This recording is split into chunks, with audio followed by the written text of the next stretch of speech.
Andy Burnham has raised the stakes in what appears to be a public feud with the Labour leader, Keir Starmer. Without mentioning him by name, the Manchester mayor had this to say at a fringe event at the Labour Party conference on Sunday. One thing I am worried about, and I think we do need to debate at this conference, in my view, is how can you have an open debate about all of those things if there's too much of a climate of fear within our party and the way the party is being run? How do you get an open debate about the direction that we need to take to reconnect with the public if a party member is suspended for liking a tweet by another political party, or a member of parliament loses the whip for trying to protect disability benefits or the two-child cap? You know, how do you get to that point if that is the way we're doing things, where debate is being closed down? Now, those remarks, of course, come in the context of a weaker speculation about Burnham's ambitions when it comes to the national Labour leadership. Last week, he was accused of launching a thinly veiled bid to replace Keir Starmer as Prime Minister soon. That followed a profile in the New Statesman where Burnham called for bolder policies and more public ownership. Then this interview in The Telegraph caused even more uproar. So in it, according to the headline, Burnham said MPs in the party were privately urging him to challenge Starmer for the top job. That interview potentially backfired. Lots of MPs were briefing that Burnham had overplayed his hand. But the Manchester mayor has still been freelancing on policies which go against Labour's leader. He spoke to The Guardian today. Rejoin the EU or stay out? Long term, I'm going to be honest, I'm going to say it. I want to rejoin. I hope in my lifetime I see this country rejoin the European Union. I'm absolutely clear about that. I believe in unions of all kinds. The union that is the UK, the European Union benefited this country. Trade unions, people prosper more when they're part of unions of countries or whatever. That's my belief, so I'm going to say it clearly. So this is a bit of a straight, I'm in favour of union. Does he think Ukraine should join Russia again? I mean, it's sort of like, if it's a union, I'm in favour of it. I'm not sure how convincing it is. But anyway, Starmer, who is nearly a decade older than Burnham, has previously said he doesn't expect to see the UK rejoin in his lifetime. Burnham's slightly younger. Will Burnham wait until Starmer's leadership comes to a natural end, though? Well, in the Guardian interview, he did walk back his interview in the Telegraph. Well, I didn't actually say that. And partly... Use this chance to clarify that, but how many people have had that conversation? Well, no, I didn't say that. And I think, if I'm honest, some of what's happened over the last few days comes from a piece that was overwritten and inaccurate in some respects. I just said that MPs had contacted me over the summer. I didn't say what we'd discussed. So he's saying that, people are now saying he's overplayed his hand. He's saying that was the fault of the Telegraph, who wrote the story about him and made it seem as if he'd said that MPs were talking to him about whether or not he should replace Starmer, when in fact they were just talking to him about other things, the weather in Manchester perhaps. On his criticisms of how Starmer runs government, Burnham doubled down. What's wrong with the way it's being run, and how would you do it differently? Well, I just would go back to the Blair government, the Brown government that I was in. It was different in those days, and I think it was a good way of doing things. I will stand to be corrected by anyone in this room or your good selves about who lost the whip in those years, but I'm struggling to think of people who lost the whip.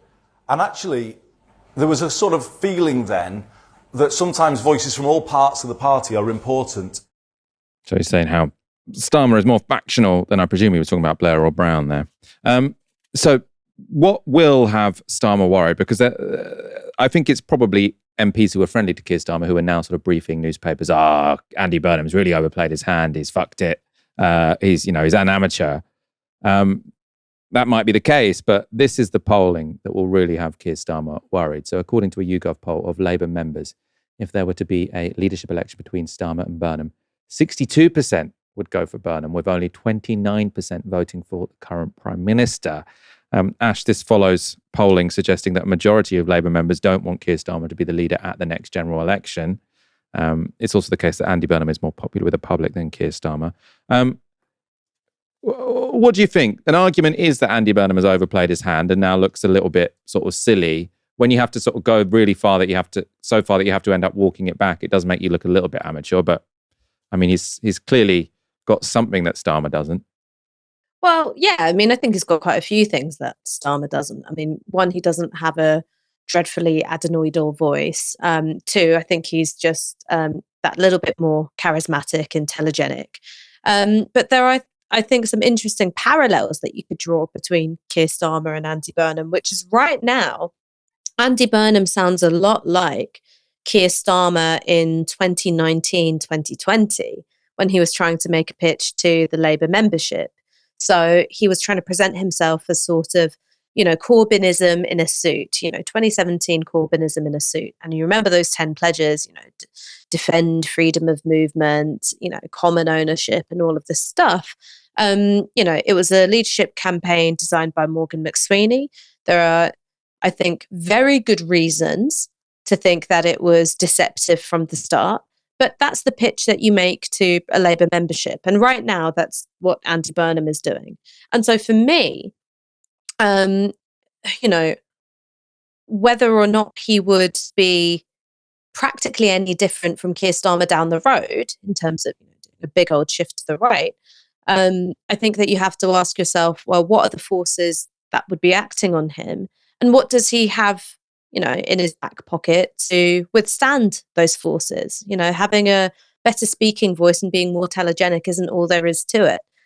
So he's going to face pressure from party donors. So at a point where you've got, a declining Labour membership and you've got an awful lot more hands of, big corporate donors and also the trade union donors as well, that exerts a certain amount of political pressure. The political composition of the MPs who you would need to even get on the ballot, that's something that really matters. And I think that he's been trying to open up a bit of a conversation about the kinds of pressures that Labour governments come under. So when he was talking about being disciplined by the bond markets and saying, well, part of the reason why we're so vulnerable to being disciplined by the bond markets, who basically have the power to make the cost of government debt an awful lot more expensive. It's because privatization has made, the running of public services much more expensive. And then the second thing is, the vulnerability of first past the post elected governments. So I think there's some evidence that he's thinking about those things, whether it means, he really would be, the kind of figure that Keir Starmer publicly indicated that he would be at, 2019, 2020 remains to be seen. And you sort of said, does walking it back does that mean that he looks a bit silly? I think that Andy Burnham has had various things handed to him on a platter. So one is the huge, obvious, glaring, slow bleed out weakness that is this Labour government, right? Hugely unpopular, have no real political intelligence, still have, the ghosts of clangers past haunting their back. But also, I think what is an opportunity for Andy Burnham is the implosion of your party. And I think that this is a relevant part to the story. Your party haven't yet released their membership figures since opening up the official membership portal, which was launched by Jeremy Corbyn last week. And so I think we can perhaps take a guess that the membership figures aren't looking too good. Whereas when Zara Sultana launched unilaterally the membership portal, the first time around, it was 10,000 signups in, something like half an hour, 20,000 signups, a couple of hours later. It felt like it was snowballing to being something really big. And that was what the potential of your party was going to be, which was a form of mass politics, right? So, the same way that Corbynism drew an awful lot of its legitimacy from being a movement of 500,000 people, your party was sort of, promising it could be that. And I think that, that's where the real difference with the Green Party would be. All right. If you can say, well, we're a bigger membership party than the Green Party and we've existed for, a lot less time, we're a mass party.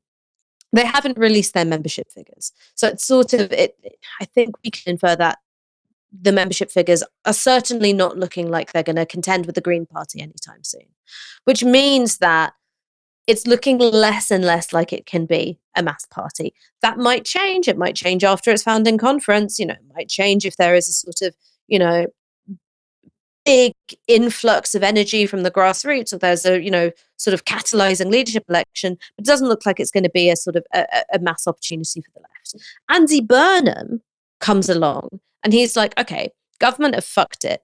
But also this contender, which really could have done Labour some damage, is a left twisting in the wind. I mean, it seems like it's in a spot of real peril, and it's unclear whether it can be a mass party. Andy Burnham starts looking better to people, and this isn't me saying that he is a genuine left-wing alternative. I don't think he is, right? That's just my feeling. I don't think he is, but I think he can take advantage of these two things: the weakness of a Labour government and the very recent implosion of your party. The options with Andy Burnham is that either, not in terms of would he be leader, but in terms of what one makes of him politically, is that either he's just an opportunist to sort of, his positions just float in the wind with whatever is sort of most amenable to his career advancement. So that's why, he was a Blairite under Blair, a Brownite under Brown, a Milibandite under Miliband, Corbynite under Corbyn. I mean, he was never quite a Corbynite, but he was, much friendlier than other people in the party to Jeremy Corbyn. He didn't resign his front bench seat. And so that you'd say, well, he just floats in the wind. Whoever can influence him once he's prime minister, he becomes prime minister, well, he'll just completely fold. The more sympathetic way of looking at it is that maybe he has changed, because he has, maybe going away and being mayor of Greater Manchester has given him a different perspective on politics and a little bit more sort of independence of thought, because he's actually run something and he has seen, what doesn't work in Britain, and now he has some stronger ideas about what one could do nationally.